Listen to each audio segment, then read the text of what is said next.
Hello everyone. तो इसके पहले वाली वीडियो में हम लोगों ने टाइम कॉम्प्लेक्सिटी के बारे में पढ़ा था और आज की वीडियो में हम लोग सिर्फ और सिर्फ बात करने वाले हैं एसिम्प्टोटिक नोटेशंस की, जिसमें हम लोग बिग ओ नोटेशंस और big omega big theta notations को पढ़ेंगे और साथ ही साथ हम देखेंगे कि टाइम कॉम्प्लेक्सिटी को कैसे एक्सप्रेस कर रहे हैं। ठीक है, लेकिन जब हम लोग बिग ओ नोटेशंस वगैरह की कहीं ना कहीं बात करेंगे तो एक टर्म आएगा रेट ऑफ ग्रोथ। तो सबसे पहले हम लोग रेट ऑफ ग्रोथ को डिस्कस कर ले रहे हैं। पहले से बता दे रहा हूं कि रेट ऑफ ग्रोथ है क्या।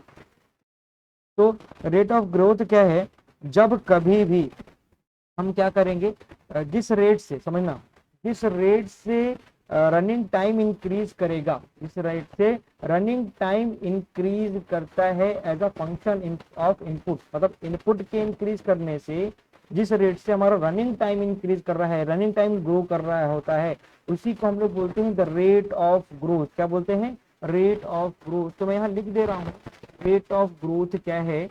तो रेट ऑफ ग्रोथ जैसे यहाँ पे क्या लिख दे रहा हूँ, द रेट एट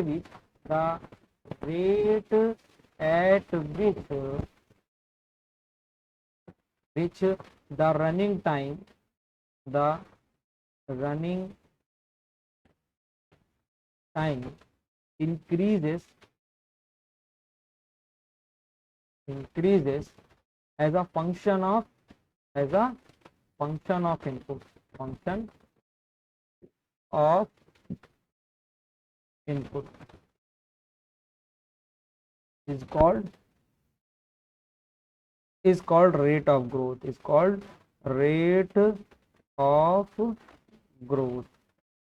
और इसकी जरूरत हमें कहीं ना कहीं आगे पढ़ने वाली है, इसी वजह से मैं इसको बता रहा हूँ। एग्जाम्पल यहाँ पे अभी देख रहे हैं, लेकिन उसके पहले जो यहाँ पे फंक्शन ऑफ इनपुट है इसको हम लिखते हैं क्या, एफ एन। मतलब एफ एन के इंक्रीज करने से जो रनिंग टाइम में इंक्रीज हो रहा है, इंक्रीमेंट हो रहा है, मतलब द रेट एट विच, जो रनिंग टाइम में इंक्रीज करने का जो रेट है, रनिंग टाइम के इंक्रीज करने का जो रेट है इनपुट के रेस्पेक्ट में, उसी को हम लोग बोलते हैं क्या, रेट ऑफ ग्रोथ। क्या बोलते हैं? Rate of growth. जैसे कि एग्जांपल है, आप किसी दुकान पे गए और आप दो चीजें सामान ले रहे हो, दो अलग अलग चीजें ले रहे हो। मान लो आपने क्या बोलते हैं, एक कार ले रहे हो साथ में, और एक छोटी सी बाईसाइकिल खरीद रहे हो। ठीक है, और आपसे पूछा गया, कोई और पूछता है कि भाई क्या ले रहे हो, तो आप क्या बताओगे, कार बता रहे हो। ठीक है, ठीक। क्यों? क्योंकि जो कार का कॉस्ट है वो ज्यादा है। ठीक है, अप्रोक्सीमेट जो हमारा वहाँ पे कास्ट जो कॉस्ट चल रहा है वो कार का कॉस्ट ज्यादा है, तो आप सिंपली बता क्या रहे हो कि हम कार ले रहे हैं भाई। ठीक है, या आप कुछ और सामान लेने गए, एक बड़ा सामान है और एक छोटा सामान है, बहुत ज्यादा छोटा। मान लो कि आप एक घर खरीद रहे हो। ठीक है, आपने एक हाउस खरीदा, होम खरीदा, और साथ ही साथ आपने कुछ और भी साथ में ले लिया। मान लो कि घर के लिए गमला ले लिया, ठीक है, या कूलर ले लिया। ठीक, तो आपने कुछ भी लिया, एग्जाम्पल ले रहा हूँ, होम लिया साथ में कूलर ले लिया। तो आप भाई घर खरीदने गए और घर में लगाने के लिए कूलर या फैन ले लिया। तो आप किसी से बता रहे हो कि भाई क्या लिए, क्या खरीदे, तो आपने बताया होम ले रहे भाई। क्यों? क्योंकि इसका कॉस्ट प्राइस ज्यादा है। तो टोटल कॉस्ट हमारा क्या आ जाएगा, इसका प्लस इसका, तो अप्रोक्सीमेट हमारा क्या हो जाएगा, होम के बराबर। इसका जो क्या बोलते हैं जो प्राइस होगा, कॉस्ट होगा, इसके रेस्पेक्ट में नल के बराबर होगा, मतलब इफेक्ट नहीं डालेगा उसका इतना।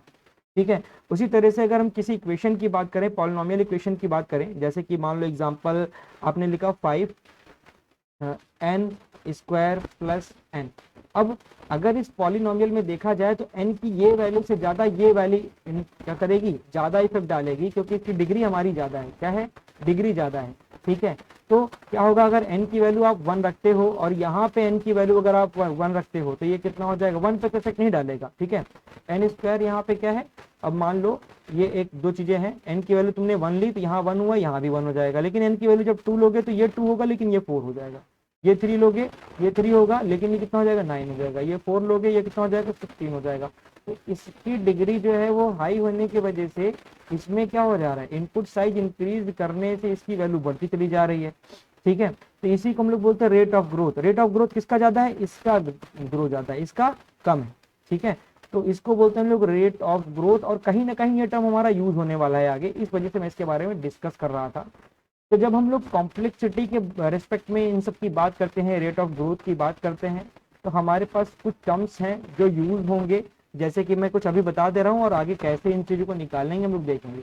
तो हमारे पास कुछ commonly use rate of growth है, जैसे कि टाइम कॉम्प्लेक्सिटी। अगर आप देखोगे टाइम कॉम्प्लेक्सिटी, टाइम कॉम्प्लेक्सिटी, और यहाँ पे नेम अगर मैं लिख दे रहा हूँ इनके कौन कौन से होते हैं, तो जैसे मान लो 1 है टाइम कॉम्प्लेक्सिटी, तो ये कांस्टेंट का होता है, किसका होता है, कांस्टेंट का, ठीक है।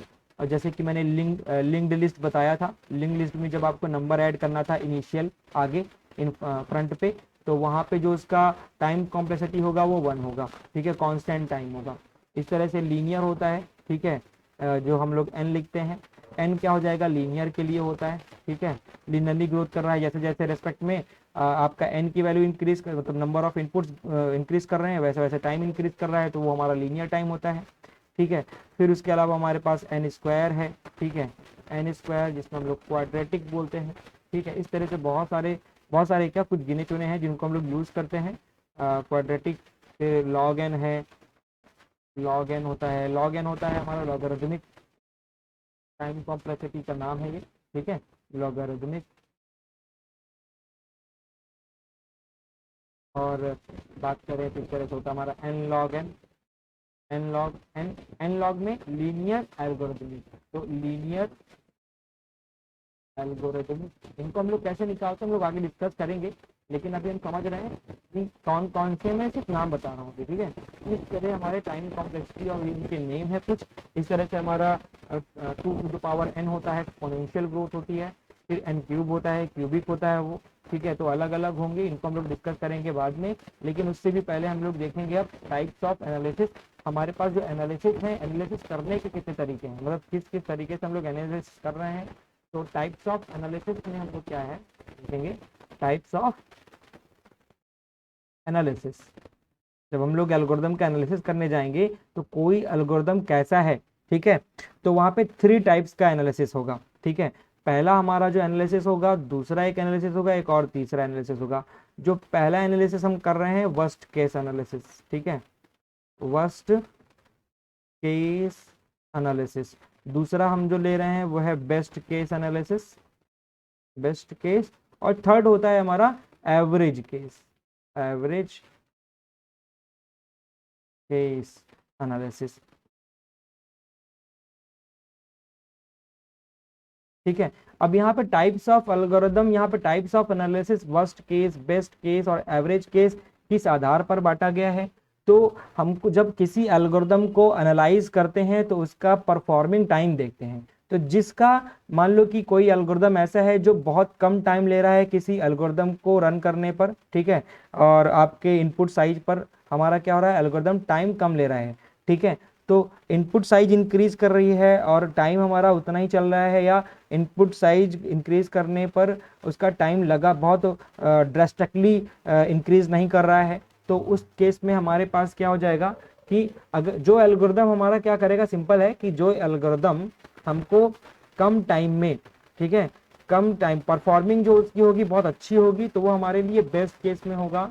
और जिसकी परफॉर्मिंग कम होगी, मतलब कम अच्छी होगी, लॉन्ग टाइम, ज़्यादा टाइम लगेगा किसी उसी पर्टिकुलर एल्गोरिदम को रन करने में या इसी प्रॉब्लम को सॉल्व करने में, एक दो एल्गोरिदम का यूज किया अलग अलग हम लोग, मान लो कि 2 एल्गोरिदम हम लोगों ने लिया, ठीक है, एक एल्गोरिदम था ए, एक एल्गोरिदम था बी, ठीक है, और प्रॉब्लम एक ही है, किसी एक प्रॉब्लम को लिए, एक बार इसको लगाए, एक बार इसको, इस वाले एल्गोरिदम को लगाए। तो जब इस एल्गोरिदम को लगा रहे हैं तो टाइम क्या आ रहा है, ज्यादा आ रहा है, लेकिन जब इस एल्गोरिदम को लगा रहे हैं तो टाइम कम आ रहा है। तो हमारे लिए ये एल्गोरिदम क्या होगा, ये एल्गोरिदम हमारा बेस्ट होगा और ये एल्गोरिदम हमारा क्या हो जाएगा, ये वर्स्ट हो जाएगा, ठीक है। तो हम लोग क्या करते हैं, इसी चीज को हम लोग 2 अलग अलग एल्गोरिदम को कंपेयर कर रहे हैं। जो नहीं, यहाँ पे 2 एल्गोरिदम की बात कर रहा हूँ, यहाँ पे नाम ले रहा हूँ सिर्फ मैं, 2 से भी ज्यादा एल्गोरिदम्स हैं। जो एल्गोरिदम हमारा सही होगा उसको हम यूज करते हैं, ठीक है। बस हम, हमारे पास कंपेयर करने का एक तरीका आ गया। फिर टाइप्स ऑफ एनालिसिस हमारे पास क्या है, बेस्ट केस है, वर्स्ट केस है और एक एवरेज कोई केस है, ठीक है। अब वर्स्ट केस क्या बताएगा, वर्स्ट केस हम लोग यहाँ पे बात कर रहे हैं यहाँ पे, ठीक है। तो वर्स्ट केस जो होगा वो क्या देगा, ये क्या करेगा, यहाँ पे मैं लिख दे रहा हूँ, यहाँ पे स्लोएस्ट टाइम टू कंप्लीट, किसी एल्गोरिदम को जो कम टाइम लग रहा है उसको कैलकुलेट करने के लिए बता रहे हैं। तो ये क्या करेगा, define the input for which the algorithm takes a long time, मतलब यहाँ पे हम उस इनपुट के बारे में बात कर रहे होंगे जहाँ पे कोई एल्गोरिदम जो है वो टाइम ज़्यादा ले रहा है, ठीक है, और किसी टास्क को करने के लिए कम टाइम, स्लोवेस्ट टाइम, मतलब बहुत धीरे काम कर रहा है, ठीक है। तो वर्स्ट केस में क्या होगा, it defines the input for which the algorithm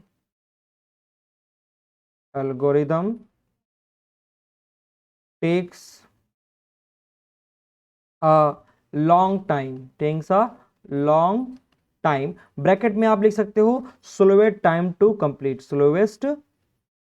slowest time to complete, ठीक है।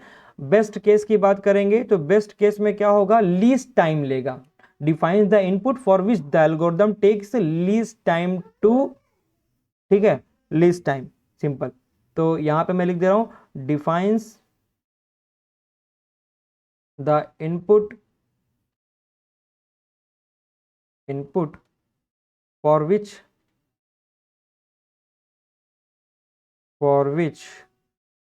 द एल्गो लिख दे रहा हूं सिर्फ शॉर्ट फॉर्म में, द एल्गो, ठीक है, टेक्स द लीस्ट टाइम, ठीक। बेस्ट केस क्या कर रहा है, हम वो डिफाइन कर रहा है कि जो इनपुट है वो हम देने पर, मतलब किसी एल्गोरिथम को देने पर वो कम से कम टाइम ले, ठीक है। बेस्ट केस में हम ये देखेंगे, ठीक है। तो लीस्ट टाइम यानी फास्टेस्ट टू कंप्लीट, किसी टास्क को करने के लिए क्या है, बहुत तेजी से कर रहा है, fastest to complete. Average case की बात करेंगे तो ये क्या करेगा, ये प्रिडिक्शन देगा रनिंग टाइम किसी एल्गोरिदम का, ठीक है, provides a prediction about the running time of the algorithm,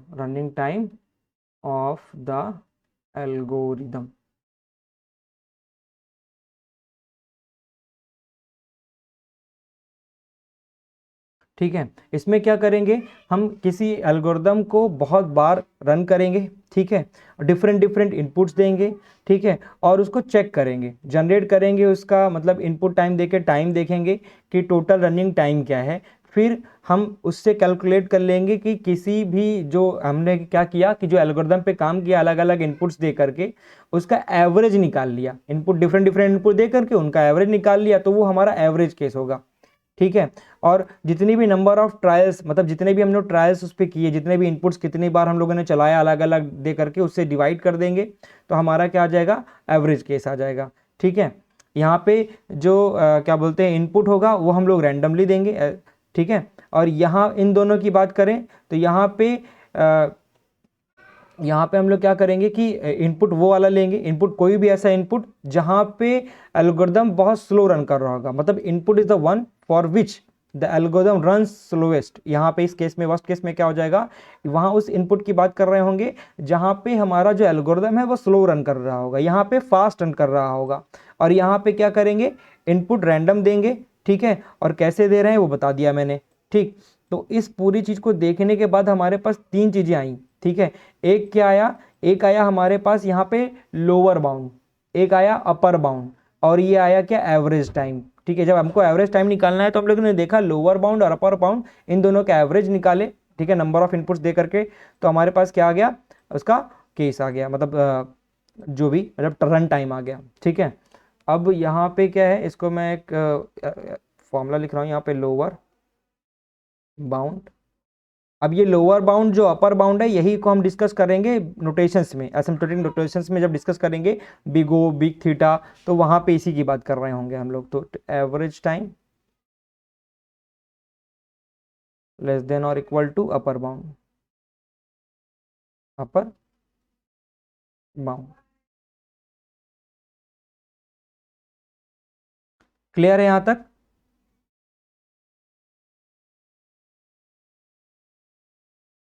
चलो, तो अब थोड़ा सा आगे बढ़ते हैं। हम लोगों ने यहाँ तक तो देख लिया बिग ओ नोटेशंस। अब हम लोग बात करेंगे थोड़ा सा नोटेशंस की, बिग ओ नोटेशंस की, जो कि इसके पहले वाली जो हम लोगों ने वीडियो देखी थी तो उसमें कुछ कुछ मैंने बता दिया था कि बिग ओ नोटेशंस जो होते हैं वो कितने टाइप के होते हैं, ये इन सब चीज़ों को मैंने थोड़ा थोड़ा डिस्कस किया था।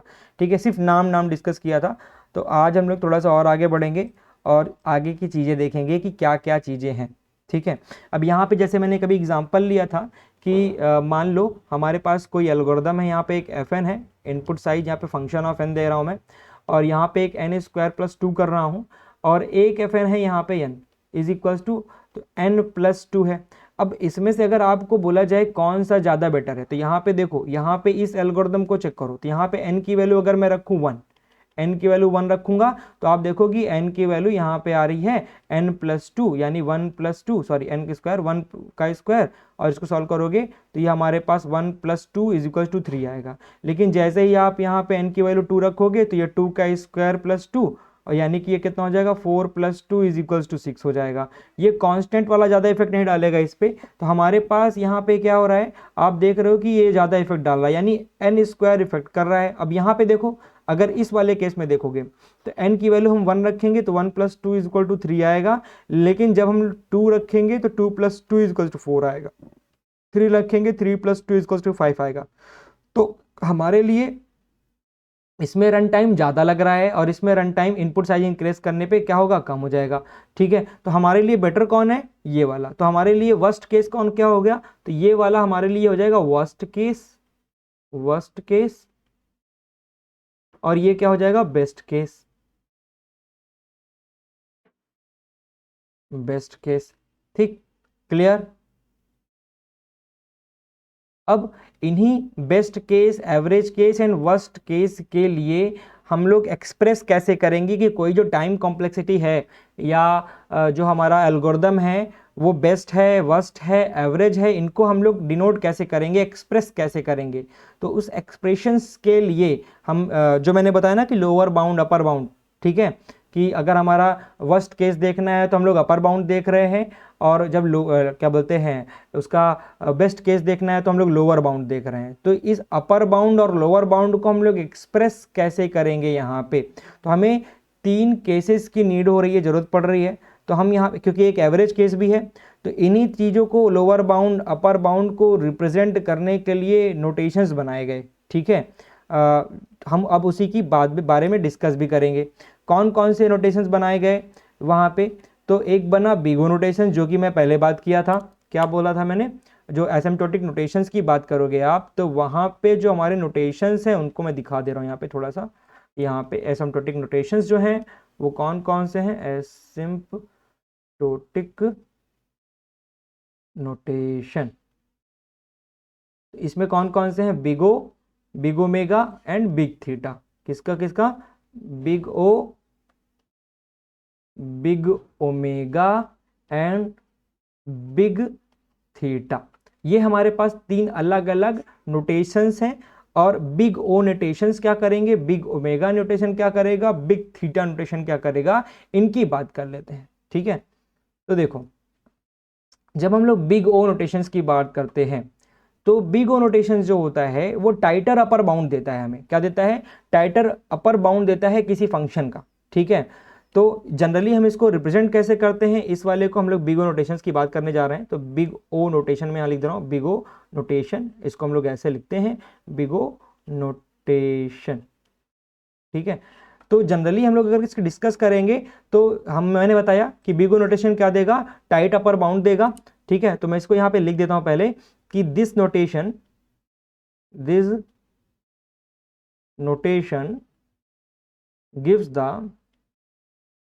gives the tight upper bound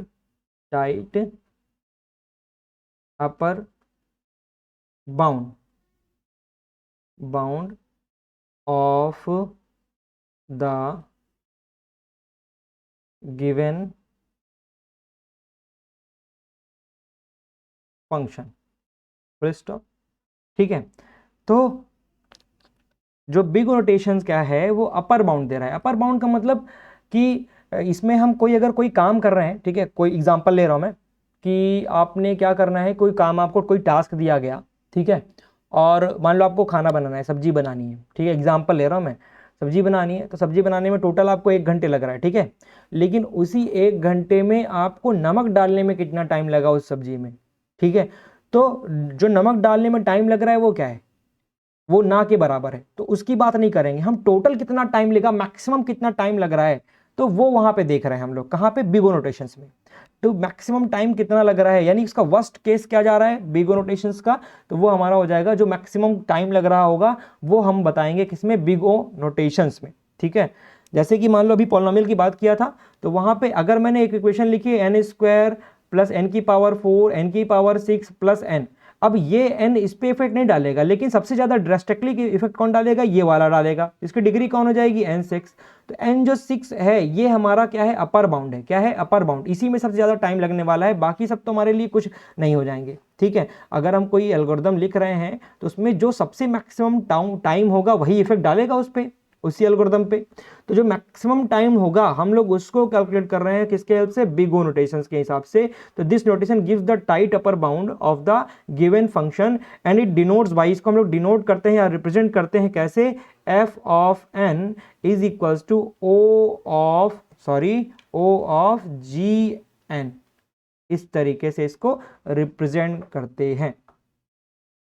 अब इसका मतलब यहां पे क्या है पूरा, that means a large value of n की जो लार्ज वैल्यू है, ठीक है, और जो the upper bound of fn is gn, upper bound जो है fn का वो क्या होगा, gn होगा, ठीक है। मतलब यहां पे लिख दे रहा हूं मैं, that means a larger value of n की लार्जर वैल्यू, जैसे मैंने यहां बात की थी n की लार्जर वैल्यू, ठीक है, the upper bound of gn हो जाएगी, the upper bound of fn is gn, ठीक है, बहुत क्लियर। जैसे मान लो एग्जांपल यहाँ पे मैं थोड़ा सा ग्राफ बना दे रहा हूँ, इसका रेट ऑफ ग्रोथ, इसका जो ग्राफ था वो बनाता हूँ, ठीक है। मान लो ये एक चार्ट है, ठीक है, और मैंने एक यहाँ पे क्या किया, एक एल्गोरिदम चलाया और इसका ये इनपुट साइज है, इधर ये इनपुट साइज है n, और ये रेट ऑफ ग्रोथ का है चार्ट, तो ये हमारा जा रहा रेट ऑफ ग्रोथ।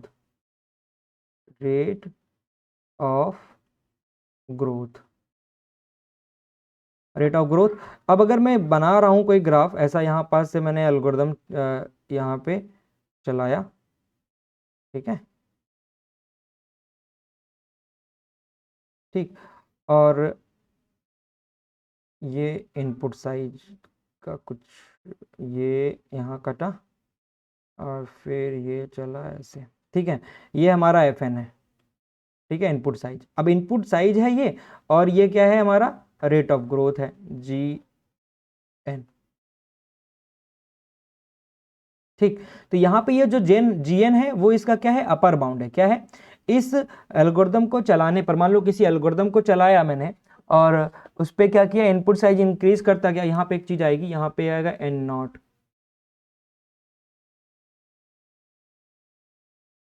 अब n0 अगर मैं जनरल लैंग्वेज में समझाऊं तुम लोगों को तो क्या होगा कि n0 के लिए जो आपने n0 के नीचे जो भी इनपुट आपने दिया है, ठीक है, वो मायने नहीं रखता।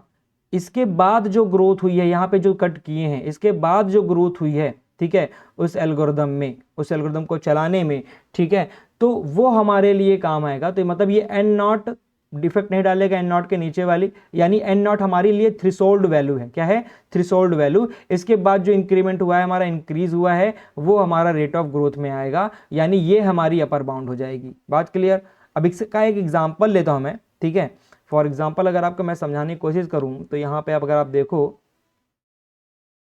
अगर मैं एक fn लेता हूँ, fn, और इसकी वैल्यू लेता हूँ n⁴ और plus 50n² plus 10n plus 5, ऐसे लिया, तो इस एल्गोरिदम में अगर मैं बात करूं तो यहाँ पे जो n की पावर 4 है, क्या है, n की पावर 4, यही क्या होगी, ये gn होगा, क्या होगा, gn होगा। मतलब इसका जो अपर बाउंड होगा वो होगा, मतलब कि जो gn है, जो gn है वो मैक्सिमम, यही सबसे ज्यादा रेट ऑफ ग्रोथ देगा। आप बाकी n की वैल्यू रखोगे तो वो कम इफेक्ट डालेगा, लेकिन इस पे आप n की वैल्यू कुछ भी रखोगे तो ये ग्रोथ ज्यादा देगा, ठीक है। अब अगर 1 डालोगे तो ना इस पे इफेक्ट डालेगा, ना इफेक्ट डालेगा, ना इफेक्ट डालेगा। तो वो जो n है, 1 है, 1 वो ये वाली वैल्यू है, इसके नीचे वाली वैल्यू है, ठीक है। अब अगर मैं 2 इंक्रीज कर दूं, 2, तो सबसे ज्यादा इफेक्ट डालेगा ये वाला, तो 2 इसके बाद वाली वैल्यू सारी आने वाली हैं, 3 4 5 जितनी भी वैल्यू, अब इनपुट साइड में 3 4 5 देता जा रहा हूं n की वैल्यू, वो अब यहां पे ग्रो हो रहा है, ठीक है। तो 1 यहां वाली वैल्यू है, कोई इफेक्ट ज्यादा नहीं डाल रहा है, लेकिन जब बढ़ गए हम लोग 2 पे, 3 पे, 4 पे, तब वो ये वाली वैल्यू है।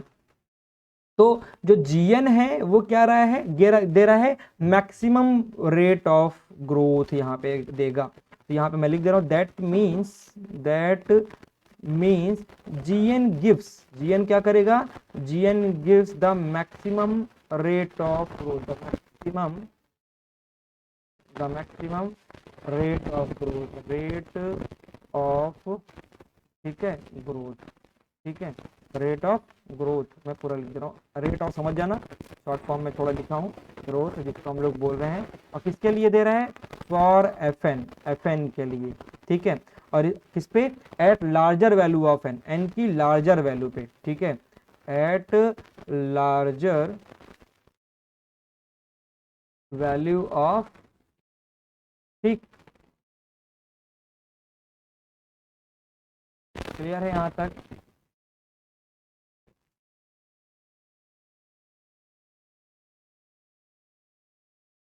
चलो आगे बढ़ते हैं, यहाँ पे हम लोगों ने बात कर ली किसकी, बिगो नोटेशंस की। और अगर इसको मैथमेटिकल टर्म्स में लिखेंगे तो थोड़ा सा और बढ़ जाएगा, इसमें कुछ और भी चीज़ें मैं चेंज करूँगा, मतलब इसमें लगाऊंगा। जैसे कि मान लो अगर और डिटेल में देखें हम लोग ओ नोटेशंस को, तो ओ नोटेशन को हम लोग डिफाइन कर सकते हैं, O of notation, O notation defined as, हम लोग इस तरह से भी डिफाइन कर सकते हैं मैथमेटिकल टर्म्स में, डिफाइंड एज। अब यहाँ पे डिफाइन कर दे रहा हूँ, अगर ओ ऑफ जो gn है, ओ ऑफ जो gn है वो इज इक्वल्स होगा किसके, यहाँ पे एफ एन देयर एग्जिस्ट, ठीक है, देयर एग्जिस्ट का सिंबल आप लोग को मालूम है, ये देयर एग्जिस्ट है, positive constant of c and n naught, ठीक है, c and n naught, such that क्या हो, सच दैट हमारा हो कि जो जीरो है, ठीक है, इज ग्रेटर देन और इक्वल टू एफ एन और स्मॉलर देन इज और equal to C dot G N, for all N is greater than equal to N.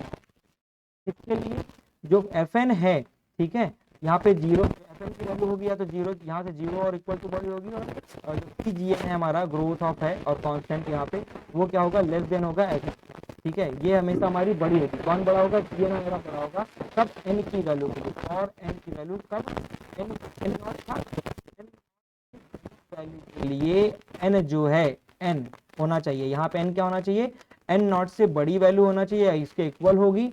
और इस केस पे हमारा जो एफ एन होगा वो हमेशा ही क्या होगा, छोटा होगा किससे, जीएन से, ठीक है, जो मैंने यहाँ पे दिखाया, जीएन क्या कर देगा, बड़ी वैल्यू देगा, ठीक है। तो ये है हमारा क्या, बिगो नोटेशंस की एक अलग डिफिनेशन, ठीक।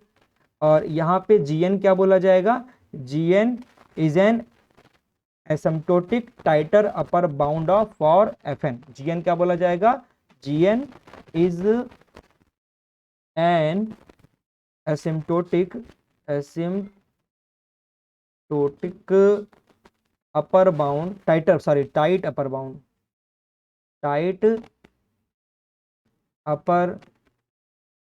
बाउंड फॉर एफ एन, ठीक।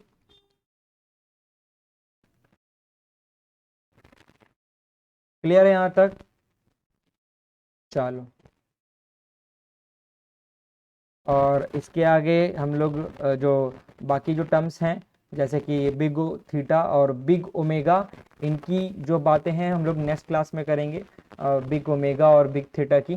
ठीक है, और मुझे लग रहा है कि कुछ यहाँ पे और मुझे डिस्कस कर लेना चाहिए, जैसे कि मैं एग्जांपल ले रहा हूँ, कुछ एग्जांपल ले रहा हूँ बिगो के, जिससे आपको थोड़ा सा अंडरस्टैंडिंग और आपकी बढ़ जाए। और यहाँ पे मान लो मैं कोई इक्वेशन ले रहा हूँ एग्जांपल के तौर पर, मान लो कि एफ एन है और इसकी जो वैल्यू है 3n+8 है।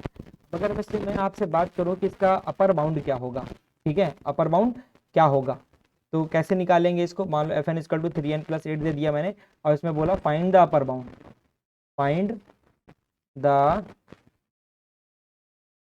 अपर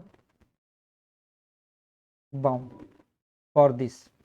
ठीक, तो यहाँ पे अगर हम लोग बात करें तो इसका सॉल्यूशन जो हो जाएगा, सॉल्यूशन वो क्या होगा, 3n+8 है, और 3n+8 जो होगा वो smaller than is equal to, smaller than और इक्वल टू क्या होगा, फॉर 4n। ठीक, मैं ले रहा हूं यहाँ पे, ठीक है, 4n।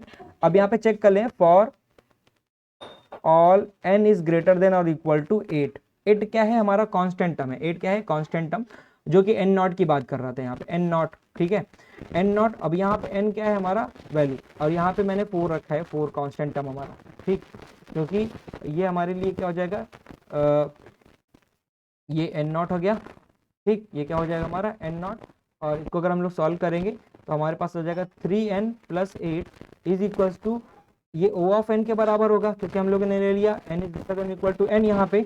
ठीक, तो यहाँ पे आ गया पूरा O ऑफ n, जहाँ पे C हमारे लिए मैंने क्या कर दिया, मैंने यहाँ पे एक वैल्यू ली थी 4, तो हमारे लिए 4 जो है वो क्या है, C, और क्या है C, और n नॉट क्या है 8, n नॉट क्या है 8।